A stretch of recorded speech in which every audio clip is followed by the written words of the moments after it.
Counsellor तुझे ruling counsellor सुद्धा हाजीर ना, म्हणजे ह्या डिसिजनाक तिका कोणूच साथ दिना. 2 एक्स चेअरपर्सन आणि तशेंच तेजे रुलींग ऑपोजिशन सोडून रुलींग काउन्सिलर खंय आसा काय म्हणून तुमी तिका मिडियाक विचारूंक जाय आशिल्लें.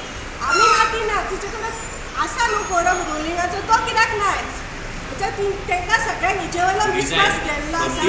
आनी ती फाल्यां पळय ती फाल्यां या आमी कोर्टाक वयता तिका कळटा ती फाल्यां रेजिग्नेशन दितली, बाक माय वर्ड दितली ती फाल्यां रिजायन जावचें तिणें आत्तां रिजायन जावचें. इतले मजगतीं म्युनिसिपल एक्टा खाला रिकन्व्हिनिंग मिटिंगेक कोरमाची गरज ना अशें नगराध्यक्ष नूतन बिचोलकार सांगता. बाकीची जी रिजनां I don't know for what purpose, कारण आयची जी मिटींग असते ती महत्त्वाची असते, कारण प्रत्येकांच्या आपापल्या वॉर्डाची कामां घातलेली असते आणि ती AO बी नसते, प्रत्येकाक खबर असले.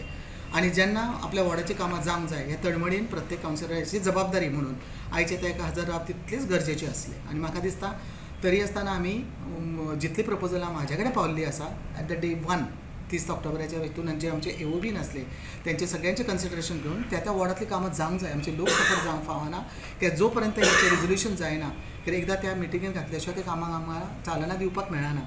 म्हणटकूच जितली प्रपोजल म्हाज्या पर्यंत पावल्ली आसा त्या सगळ्या वॉर्डाचे आमी तितून घालून उपस्थित जितले असले तेंचे हितून रिकन्व्हिनिमिटी असल्या कारणान आमकां म्हाका दिसता विदावट कोरम आणि declaration of the 7 days prior notice दिवन आमी हे केल्ली आसा. म्हाका दिसता ती आमी चालीक लावच्या खातीर तेचेर आमी डिसिजनां घेतली जेणे करून आमची वॉर्डाची कोरमाची गरज नासता.